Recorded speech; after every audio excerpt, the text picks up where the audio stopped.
Hello, everyone. I'm so glad that you've chosen to join us today for this webinar. My name is Carmen Imes, and I am Associate Professor of Old Testament at Talbot School of Theology at Biola University. I'm honored to be hosting this important discussion of Black leadership lessons from across the disciplines as we celebrate Black History Month. Today, we have the opportunity to learn from an esteemed panel who will help us think through the roles of cultural background, gender, ecclesial commitments, and academic credentials, and how these empower and/or inhibit Black leaders today. This topic is near to my heart because I've been on my own journey of recognizing the limitations of my monocultural childhood in primarily white institutions. As my circle of influence has expanded to include many people of color, I've encountered warm friendships, rich insights, and vibrant energy for work that matters. The longer I've been in higher ed, the more it's become clear to me that Black leaders face unique challenges and opportunities as they engage with their institutions and with the wider public. So in a world where diverse leadership is increasingly possible, we all recognize that our glossy brochures with equal representation don't always translate into true equity and full collaboration. So I am eager to learn from our panelists today about what they've learned as they've stepped into positions of greater responsibility and leadership. Before I introduce our panel, I want to give a special thanks to our sponsors, Christianity Today and Seminary Now. Seminary Now is a streaming platform delivering video courses in Bible, theology, and ministry from a diverse group of leading professors and authors. I have contributed 2 courses, and the best part about being a Seminary Now teacher is that I get access to all the courses, and I've enjoyed so many of them. Here's a short video sample.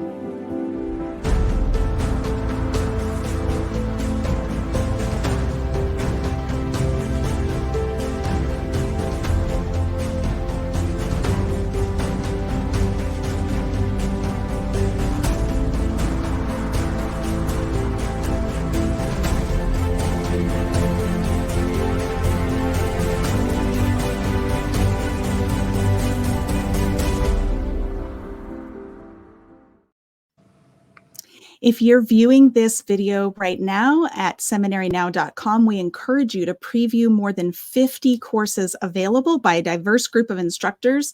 I've had the delight of teaching 2 courses that are now available on the platform, but more importantly, I've benefited so much by taking courses by other Christian leaders like Isa Mully, Dominic Gilliard, Ruth Haley Barton, and Sandra Richter. Okay, one last thing before I introduce our panel. Seminary Now is giving away a 1-year subscription to Seminary Now. So for a chance to win, simply share this live stream on Facebook, and Seminary Now will draw a winner from the list of those who shared.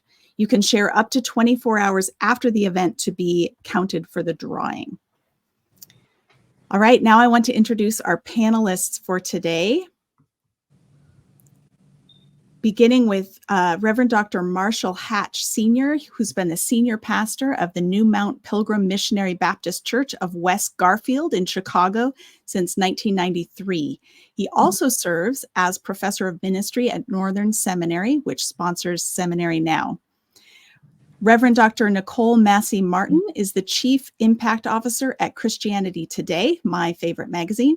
She is the founder of Soulfire International Ministries and the author of Made to Lead, Empowering Women for Ministry, and Leaning In, Letting Go, a Lenten devotional. Dr. Daniel Lee Hill is an assistant professor of Christian theology at George W. Truett Theological Seminary at Baylor University. He's the author of Gathered on the Road to Zion and is currently working on a manuscript that retrieves the insights of 19th century abolitionists in order to construct an evangelical account of public life. Sounds fascinating. Rachel Marie Kang is a writer and poet and the founder of the Fallow House, an online creative community. Rachel is the author of Let There Be Art, The Pleasure and Purpose of Unleashing the Creativity Within You, and The Matter of Little Losses, Finding Grace to Grieve, the Big and Small Things. And I've asked Rachel to start us off with a quote from a recent piece that she wrote. Thank you, Carmen. In celebration of Black History Month and in the spirit of today's conversation, I'd like to share a quote from my article, Black Books Matter, featured by Christianity Today on July 24th, 2020. This quote I'm about to share speaks to the depth and the breadth of the words and the work of Black men and women, past and present. Buy the books, believer, and not just the ones about anti-racism, but the romantic ones too. Black men and women really do offer more than just a peering glass into the past. We are prized people of God, stamped with Imago Dei and standing with pen in hand to pour out plot and poetry and prayers with unbridled power, perspective, and personality. Slavery and suffering did not forge and force this out of us. It was there all the time, given and gifted by God with all his unconditional compassion and creativity. Thank you, Rachel. That's beautiful. Before we get started, I want to invite you who are watching either now or at any time during this webinar to post your questions in the chat box, and we'll get to as many of them as we can. Please leave a comment now to tell us where you're connecting from. I want to start out by taking more of a bird's eye view of what it's like to serve as a Black leader in your primary discipline. I'd love for each of you to share a bit of what you do in your experience as a Black leader. So Dr. Hatch, let's start with you. Give us some of a backstory and tell us about your work as a pastor in a historically Black church context. Well, thank you, Carmen, and thank you for having us a part of this brilliant panel. I'm feeling like the grand old man here with all of these young minds. Listen, we've pastored here at New Mount Pilgrim Missionary Baptist Church, and you always know when you hear Missionary Baptist, that means the Black ones, and it's of course a tradition that comes out of a combination of not only the National Baptist, but the Lot Carey Foreign Mission Convention, which of course always encompasses our projection into taking the gospel to the African diaspora. So I'm here at the New Mount Pilgrim Missionary Baptist Church on the west side of Chicago. Been here as senior pastor since 1993. And this is my second pastorate. So this is altogether my 39th year as a local pastor. And I work here. We are in one of the most challenging neighborhoods in Chicago. And so we do a lot of outreach and a lot of lifting up a vision for this community and community development. So we're launching now a $50 million community development. We won the Chicago Prize, which means we're the most promising community development project in the city of Chicago. And so a lot of what we do is bring hope to a place that would normally have been forgotten. So this is our work here. That's beautiful. Thank you, Dr. Hatch. Dr. Martin, what about you? Tell us a bit of your journey as a female Black leader in evangelical contexts. Thank you so much, Carmen. It's an honor to be here with all of my colleagues and friends on this webinar. For me, my rooting in history is in the church. My dad was a pastor. I grew up in the church. And after college, I knew that I wanted to go into business because I enjoyed systems and processes, but I couldn't fight the sense that I felt a call to the church. So I kind of toggled between that. I started out as a consultant in Chicago, kind of understood my calling. And then I went back to seminary. After seminary, I served on a church staff, but I still couldn't fight this desire to focus on systems and processes.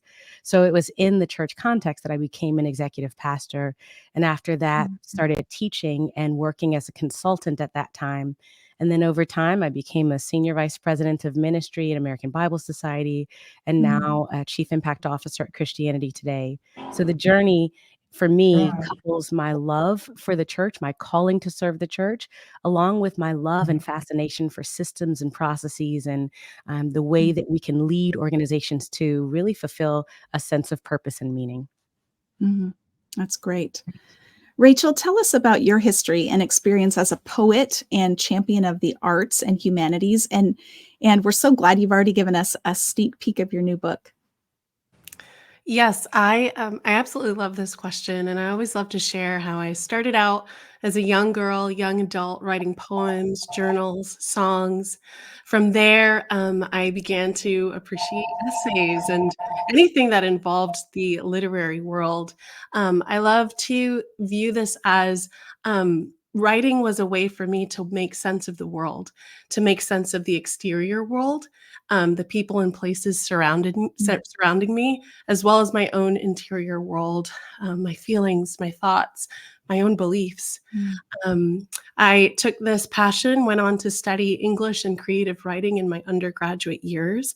And as of recently, I've had this passion for words and for writing, using writing as a tool for self-release, right? Well, in the most recent years, I've kind of shifted and have realized, it's one thing to use this tool for myself, but it's an entirely different thing to develop that in others and to call that out in Mm. others.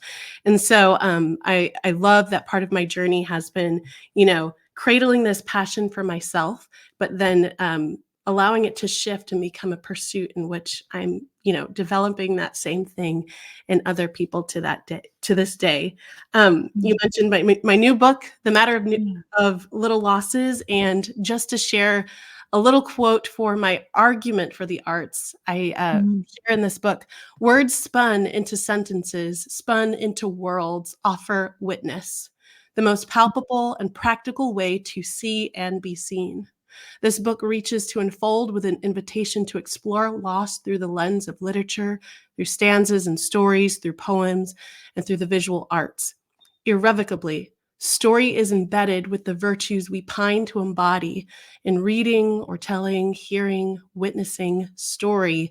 We are afforded the safety and space to practice these virtues. Surely stories are a kind of simulation for life, a way to participate by way of projection, and therefore prepare us for life's curiosities, complexities, and conflicts, all of which are lived when you're a Black woman, let's be honest, and a mixed woman. So thank you. Thank you, Rachel. Dr. Hill, like my good friend, Dr. Isa Mully, you are serving in an academic context. How did you get there, and what has your experience been like? Yeah, that's a long story with a lot of footnotes, but the short of it is I graduated from undergrad and swore and made my roommate at the time join me in an oath to never go back to school.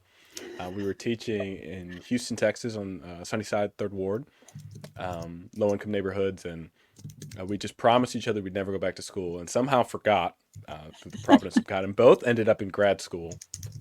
Me, seminary; him, getting a degree in education. And at the time, I was aiming for the mission field. I wanted to go to KwaZulu-Natal in South Africa, where I had some family friends who were training pastors there. But as I went through seminary, I just had questions that I needed answers to that I didn't have the time to get answers to during getting my master's program. And so that and a host of other factors led me to apply for a PhD program. But even when I was in a PhD program, I wasn't set on returning to the academy. I was working with the school that I helped start on Chicago's West Side. West Side is the best side, as Reverend Dr. Hatch knows. And in the Austin neighborhood, and I was like, this would be a life well lived, working with kids and training them to read and write. And you can see immediate payoff in some of the changes. But I get to talk about God, and that was always kind of pulling at my heart to be able to talk with people and talk to them about God. And so I returned back to Texas about 6 years ago now, I think. And I love it. I mean, my students they come from all over the place, different countries, different backgrounds, different walks of life, and they ask such great and rich questions, and it's just such an honor to journey with them in thinking about God. I love that. Well, it can be a painful experience to be the first or the only one in your field. I'm not Black, but I am a woman in the field of biblical studies, so I have had a taste of that myself.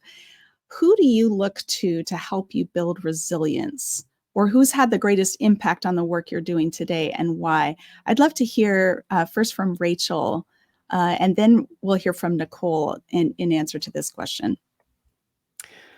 Yeah, sure. This is a really hard question because I feel like you could go on and on about this, talking about who do you look to, who has shown you resilience and helped cultivate that within you. To keep things short, I will just highlight one woman who I have looked to resilience. And she is well known. Her name is Toni Morrison. However, I want to specifically say that I look to her, not just the writer, Toni Morrison, but not just the woman who wrote Beloved, The Bluest Eye, Sula, all these, stories and works that we have come to know and cherish, but Toni Morrison, the mother, and Toni Morrison, the editor. So here you have a Black woman who was working in a historically and predominantly white industry, publishing industry. And she showed up not only as a writer, but as an editor of others' words. And in fact, she was an editor before she became a published writer. And so I just really appreciate the way that she saw both her writing and her editorial work as activism. Her words were her art, but they were also her activism, a way of fighting for civil rights. I want my career to mirror hers. I want my work to mirror hers. I want I want the juggle and the balance of being a writer and a creative myself, being someone who develops the work and words of others, and being just a mother. She juggled these three things and held them so close and did all of them so well. You're going to hear so many quotes from me today because I believe they help to paint a full picture. But I love what she says about the work that she did. I thought it was important for people to be, this is from an article on Teen Vogue. I can provide the link if needed. But she says, I thought it was important for people to be on the streets, but it couldn't last, said Morrison. It would be my job to publish the voices, the books, the ideas of African Americans, and that would last. Books matter, books last, stories matter.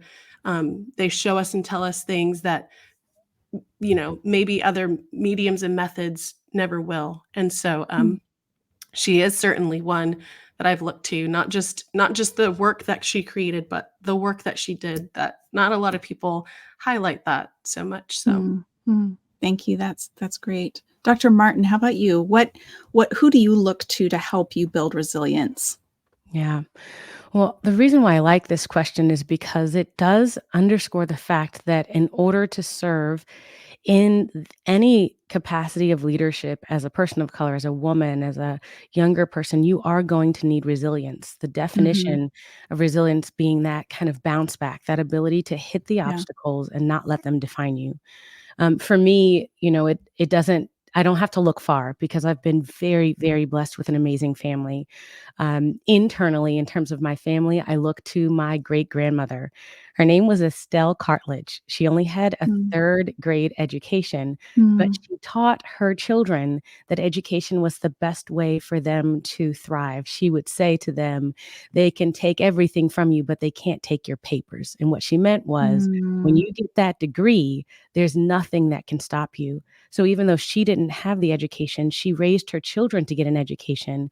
And my great aunt, her daughter, and my great uncle, her son, became our first PhDs in our family.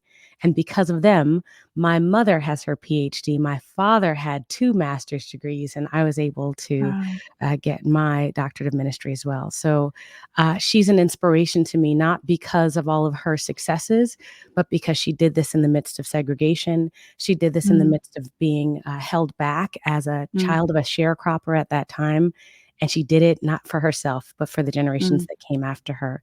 So that gives me great, great inspiration, because I remember at the end of the day, this is not about me. What God does through me prayerfully will be for my daughters and for their children and for those who will come after them. Yeah, that's right. That's right. Dr. Hatch, is there anything you want to add? Is there who inspires you or gives you resilience in ministry, which has to be an endeavor that's got lots of ups and lots of downs. I'm awestruck with these two incredible responses. Number one, Nicole has really her narrative is African American history, and all of us have come from the families with that kind of resilience, which is why we're here today. Just the fact that we're here is miraculous, and of course, with the achievements that these families have produced with the folks that are on this panel, it's an incredible testimony. And then Rachel had the nerve to mention Toni Morrison, whose picture is right over here on my side, a big autograph by Dr. Cornel West. When we had him on the weekend of the commemoration of 1619, we had him here in August of 2019. And he was tearful because she had just passed away. And the way that she transformed the way we speak about race. I mean, if you ever want to just kind of go to an Ivy League, just listen to the interviews of Toni Morrison, one of which she took umbrage when she was asked, why don't you write about white people when you're going to write about somebody other than Black? As if being Black is not central to being human. And she challenged that she wrote about the life that Black people have outside of the gaze of white people, outside of that sort of double consciousness that we often have to exhibit, the code switching. Those were incredible responses. I'm in the community that Dr. King organized in West Garfield Park. He lived in adjacent Lawndale.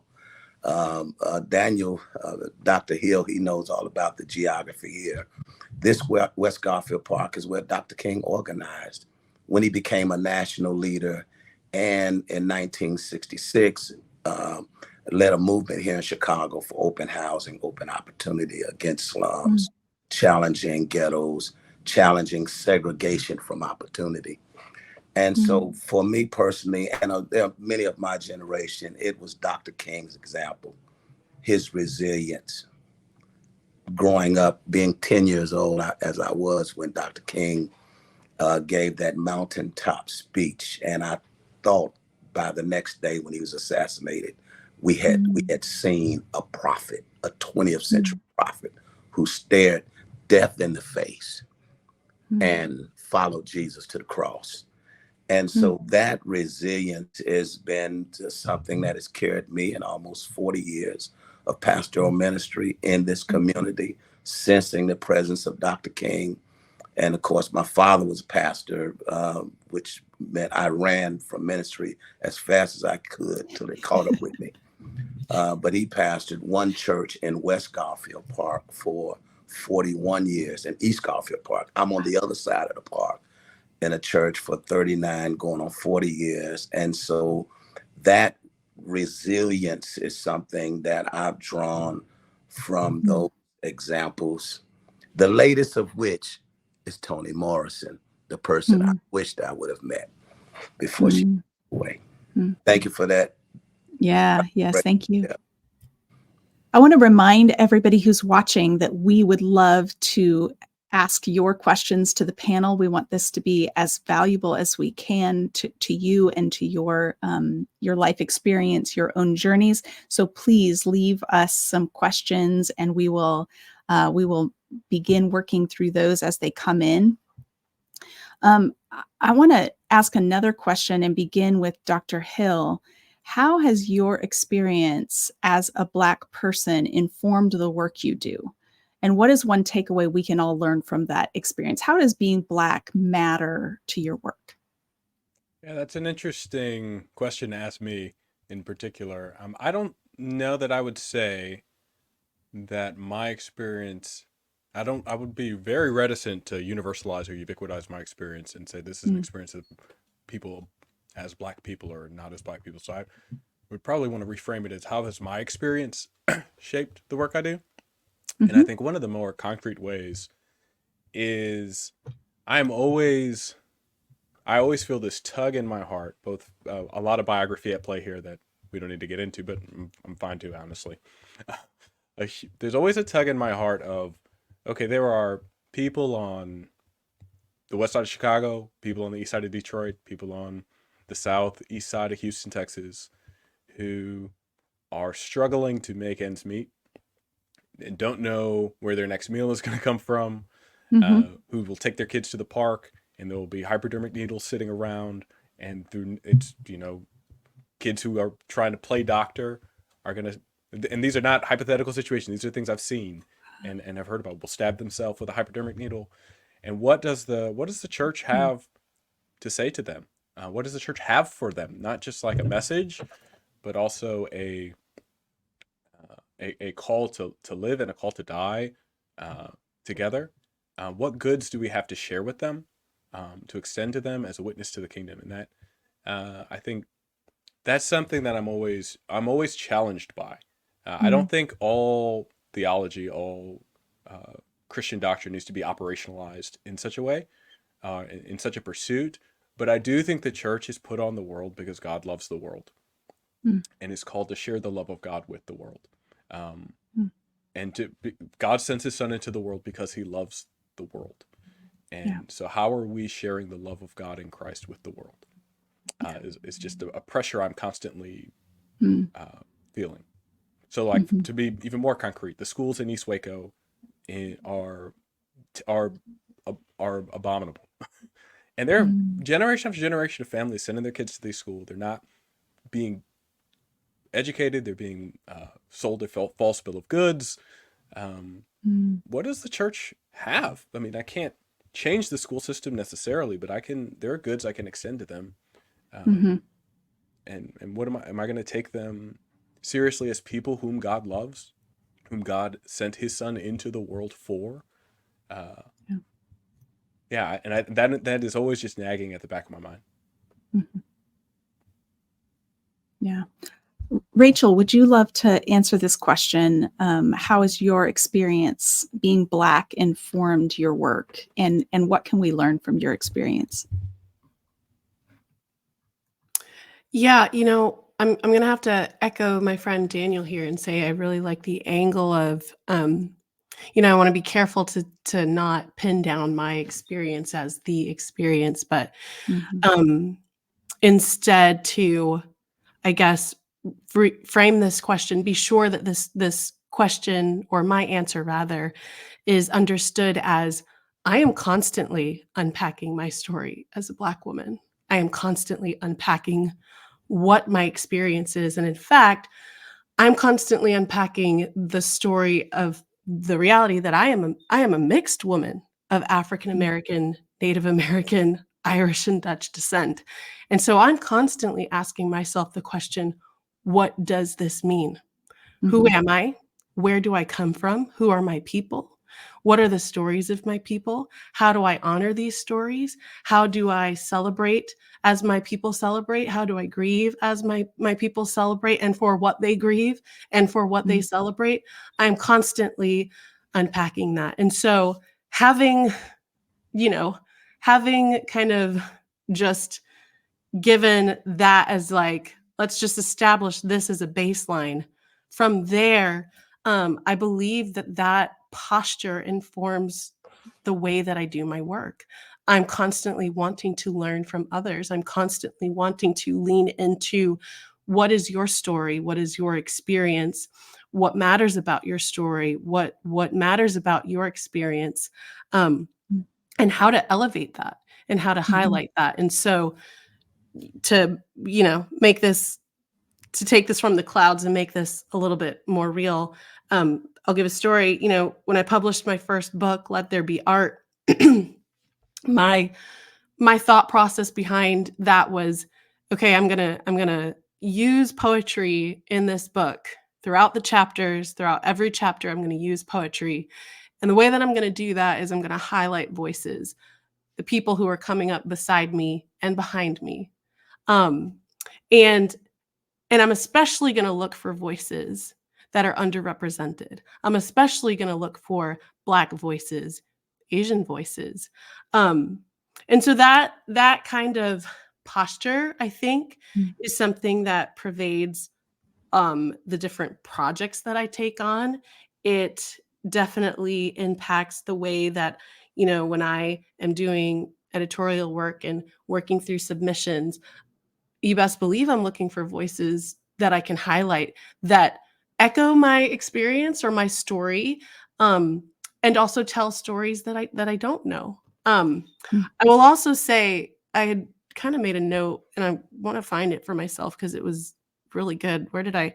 Oh, I'm constantly learning how to consider and count my narrative as necessary. I struggled for a very long time as a mixed woman, knowing or believing that my experience mattered in the greater context and dialogue that involves Black people and the experience of my fellow Black men. And so constantly learning, how do we lean into, almost to what you were saying, Daniel, like how do I lean into the various nuances that there are that come along with the stories that we carry? It's different for all of us. And so, yeah. That's great. Thank you for that. I have a question that came in for Dr. Hatch. Somebody asks, Observant Lee is asking, I would be curious to hear the panelists' thoughts on the lack of Black missionaries in global missions. Can you comment on your experience with mission work as a pastor of a Black church? From your vantage point, what could you say to that? Oh, and you're muted. There we go. Okay. I've been to the continent, Africa, personally, 21 times. And it's gone as technically, a missionary in the early 90s, Zimbabwe in particular. So, there's this definition of what's a missionary. I've in those travels seen white groups, particularly white youth groups, going and coming back from Ghana with their hair braided, and understanding that definition of mission had a lot to do with giving white young Christians a sense of being a part of the globe, and in many cases, white supremacist viewpoint of the globe. So, I'd make sure that we had some really working definitions of what missionary means. The tradition of the Black church, the African Methodist Episcopal Church, Dr. Hill mentioned South Africa, has been working in South Africa since the early 1800s. I mean, the part of the reference point of the Black church is from being in this that would emerge as the greatest empire on the planet, taking the gospel to the African diaspora. And so that is at the heart of the mission of the African Methodist Episcopal Church, the Black Baptist tradition in particular. The reason why we have the term missionary Baptist is because in 1895, the Constitution of the National Baptist Convention encompassed the Lot Carey Foreign Mission Convention, who was the first Black Baptist missionary to go to Liberia to deliver the gospel. So at our core, we're global, we're missionary minded, with the meager resources that we've been able to amass coming from the bottom of this empire. So to be Christian is to be global and universal. And to be an African-American Christian is to be interested in the people who are at the bottom everywhere, all over the planet, which is why Dr. King is universally admired all over the world, which is why oppressed people all over the world sing, "We shall overcome," because of our example here in America has in fact been one that has touched the world and made, I think, incredible impact on global Christianity. That continues to this day. I mean, we talk about the impact of Pentecostal church. When you get it to the history of Pentecostalism, charismatic expressions of Christianity, it really is almost African slave religion gone global out of that Azusa movement. And then beyond, which probably the most growing and dynamic expression of Christianity is that sort of Pentecostalism that is, in effect, W.B. Du Bois talked about the preacher, the music, and the frenzy being sort of the tripod of Black religious expression in America. The frenzy has gone global and renewed Christianity all over the planet. That's incredible spiritual mission work. I think once one of these young scholars do the job of doing all the research and putting it in a book. That's right. That's right. Thank you so much, Dr. Hatch. Your comments made me think of Howard Thurman's book, Jesus and the Disinherited, just the solidarity that those who are marginalized can feel with Jesus, who was also marginalized, and that Christology, that way of approaching Christology just unlocks all kinds of riches for the global church. I want to take a question that came in from Rod and combine it with a question of my own. Rod is asking, what are your thoughts on the Black voice in the evangelical movement these days? And I want to just tag on that. It seems like after the death of George Floyd in 2020, there was a sort of finally the white evangelical church had a growing consciousness that there was a problem. That there were disparities and that they had a lot to learn, that we had a lot to learn. And one of the responses that I saw over the summer of 2020, we're in the midst of the pandemic, is that a lot of white evangelicals started reading Black authors. And that was like one thing that we could do during lockdown from the comfort of our own homes, learning from Black voices. What has been, do you think, the legacy of that shift towards, was it a fad that went away, or do you see it having caught on more I don't have this crafted, but do you see a more lasting effect of white attention to Black voices? And so, as Rod has asked, what are you thinking about the Black voice in the evangelical movement as a whole? But I'm thinking in particular of the white evangelical church that kind of finally started reading more broadly.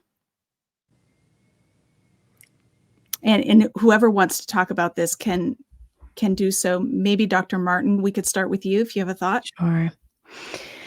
So, first of all, I'm on the executive council for the National Association of Evangelicals, and every single year we come to, is the phrase evangelical enough? In terms of theology and ideology, Black Americans type out as more evangelical than any other demographic in terms of Scripture. We have the high view of Scripture. We are the most Scripture-engaged demographic. We have a high Christology. We have a high dedication to the church and the institution of the church as a means of God's grace and transformation for our communities, for the world. And yet, politically, we are least likely to affiliate with the term evangelical. So what we saw in 2020 was, for a lot of Black Americans, a nice gesture, but we've seen a lot of nice gestures. The challenge will be, will our white colleagues, friends, counterparts, bosses, and others, will there be a sense of going beyond reading a book to placing a level of empowerment, to maybe even ultimately, dare I say, submitting to a person of color? This is where the challenge comes in. And as we approach this election season, what we're seeing is, while the gestures of 2020 were important, the divide is still very, very stark. All of the research right now points to the fact that white evangelicals, by and large, will still place their votes according to what they think are their values and not according to the integrity of a person's heart.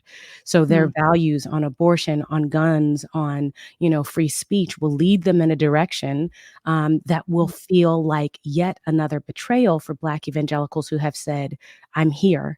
Do you hear me? Do you see me? Do you care enough to say, I'm going to stand up for what's wrong? So I think we're in a very critical time. And I would still go back to Michael Emerson's book, Divided by Faith. I know it's a long time ago, it was 2010, but the number one premise they made was the only way that racial relationships will change, even in Christian spaces, is through relationship. So what is it going to look like in this season to build authentic relationships? Will they be willing to go and worship with Dr. Hatch? They should. Will they be willing to go take a class with Dr. Hill? They should. Will they be willing not just to read Rachel's book, but to pay Rachel to get on their platforms and to have her speak and to have her instruct the people, not because she's Black, but because she's brilliant? That's going to be the turning point. And as an optimist, I still don't know. I don't know. I am a forever optimist, and I just don't know. Yeah. It feels to me like part of the challenge in these years since 2020 is that some of the good work that's now being done is met with great suspicion. Oh, this is just wokeness. This is just DEI is the new bad word, the new CRT that everybody's looking for. And I was really happy a couple of weeks ago in my Exodus class. I'm teaching a grad class on Exodus at Talbot. And I looked at the reading list for the day, and it was so culturally and racially diverse. And it was not because it was Black History Month. It was just because these are the voices on Exodus that I have come to treasure and that I wanted my students to read. And so I think one question that I have for white viewers of this webinar is, are you just checking off a box for Black History Month? Or is there something from today that's going to spill into the rest of your year that will change? Like, who are you reading? Who are you listening to? And I love, Dr. Martin, what you said about who are you platforming? Who are you paying to come speak at your events? I think that's a really good question. We have a follow-up question from Edward. And he didn't pose it as a follow-up question, but I think it's a great one to take next. He says, I'm a Black pastor of an all-white church. How do you handle the pressure to be the racial reconciliation leader if that is not what God has inspired you to do? Who wants to take this one? Yeah, Dr. Hill. I think one of the challenges of the folly of race, is how I'll put it somewhat provocatively, is that we think that people are going to be governed by certain rules based on the color and complexion or background or genetic ancestral data that they have. And so I think part of the thing that you're wrestling with, or he's wrestling with, is people expect you to operate by a certain, I call them racial logics. Like, because you look this way, you function this way, or a racial rule would be another way to put it. I think my challenge is just resist the logic, refuse the lie on the one hand. On the other hand, as a Christian, as much as it depends on you, make peace with all people. You are a reconciler, like every single one of them. The folly is that you are the racial reconciliation, the instrument of racial reconciliation, or that it's your responsibility and not everyone's. That's a lie. And so I would call it out as a lie and show them, and I would just read through Romans 12, practice hospitality. All of Romans 12 is saying this is everyone's responsibility. All of Ephesians 4 is saying this is everyone's responsibility. But I would also resist the implication that I have to do certain kinds of things or be in the world a certain kind of way because of the color of my skin. Mm-hmm. I really appreciate that. I felt that pressure as a woman in biblical studies, and at first so resisted, like women was not going to be my issue. Like, I don't want to talk about gender. I'm just here to study the Bible. And it's been for me a sort of slower awakening to the realization that that I could read the Bible with and for women.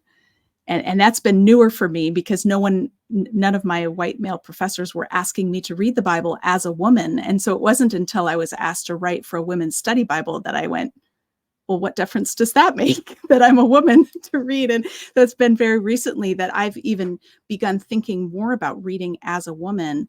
And the more I read authors of color, the more I'm realizing I need to consider, what does it mean to read as a white woman of Dutch descent?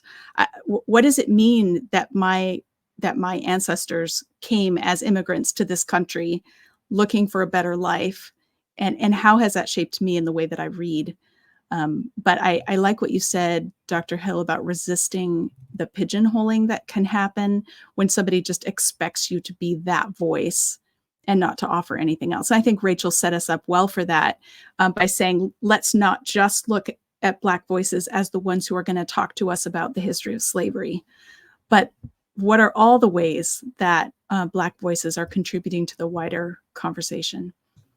I do. Does anyone wanna, Yeah, I do want to just jump in with a very quick, very practical way of recognizing this question too, and kind of echo, Nicole, what you were saying.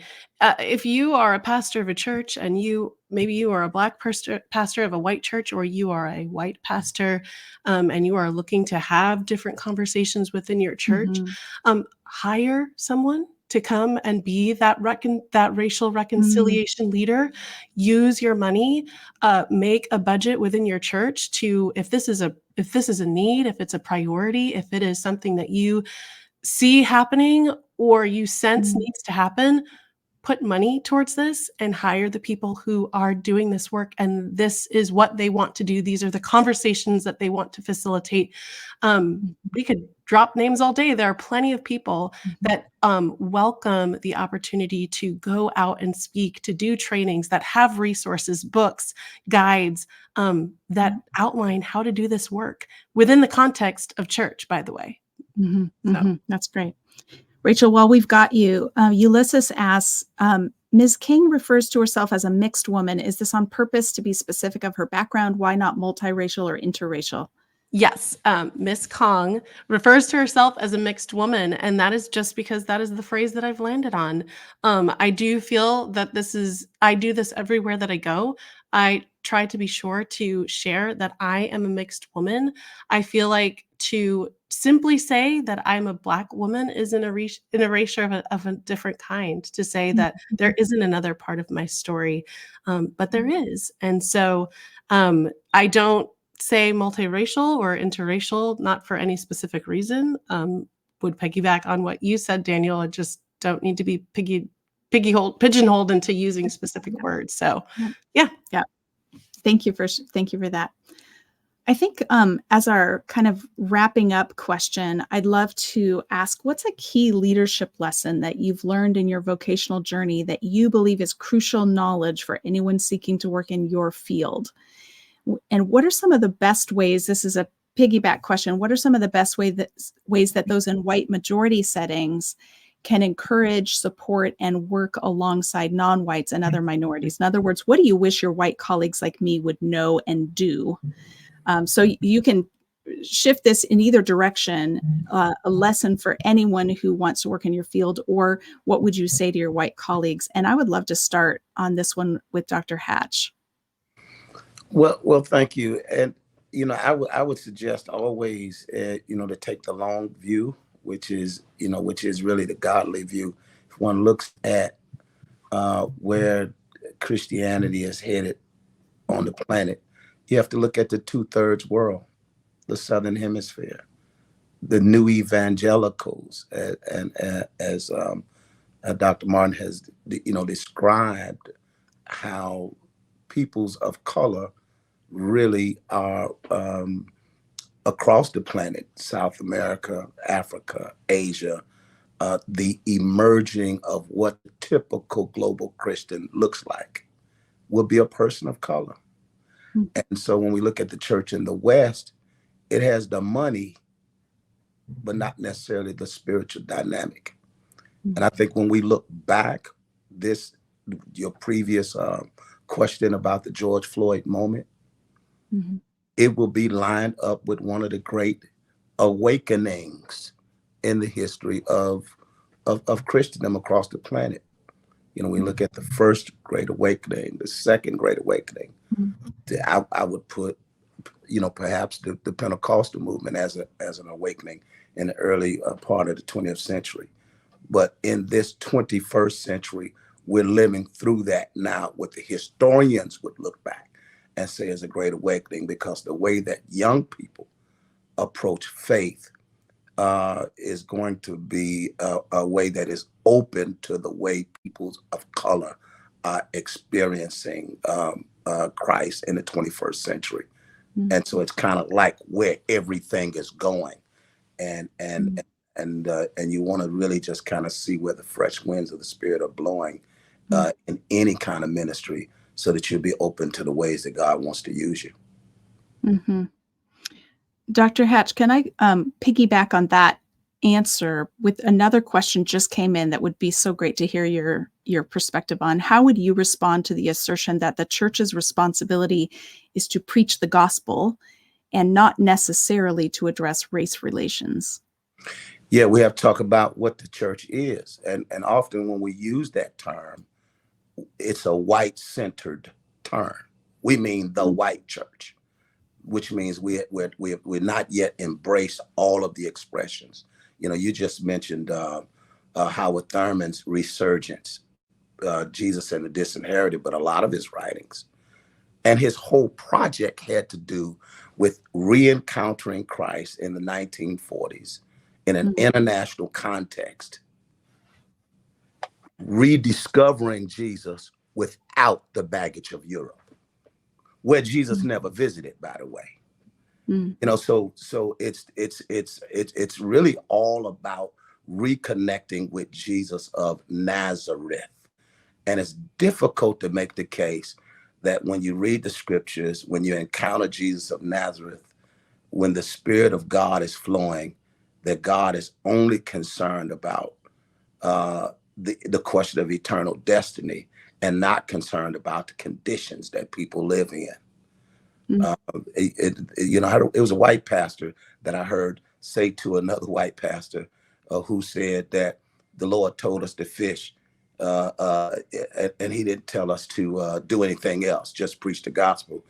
And it was Dr. Lutzer who said, when the fish are coming down the stream and they're already dead, it only makes sense to go upstream and try to figure out what's going on. So, that holistic gospel, to be very honest with you, is going to be the only gospel that's going to make sense to this new generation, because that's where the wind of the Spirit is blowing. Thank you. Thank you. Briefly, I'd love to hear from Dr. Martin. Leadership lessons or advice for white colleagues, what would you say? I mean, my one leadership lesson and advice is simply cling to the cross. And I know it sounds super simple, but the phrase, the song is real. We've come this far by faith. I am who I am and where I am because God was faithful to my ancestors. God was faithful to my mother. And by His grace, He's going to be faithful to me. So if I really trust His faithfulness, then in leadership, I will trust that my gifts make room for me in spite of the barriers against me as a woman, as a person of color. If I'm really clinging to the cross, then I won't have to fear, the things that come against me and the issues that come against me, because I will genuinely believe that I'm more than a conqueror. So I mean, without preaching a whole sermon on this, this is our faith. This is who we are. Langston Hughes said, hold fast to dreams. I say, hold fast to your faith, because if your faith dies, you literally have nothing else. So this is the one thing I tell young people all the time. Stop looking for platform and pushing your way through. Cling to the cross, and I promise God will open those doors for you. Amen.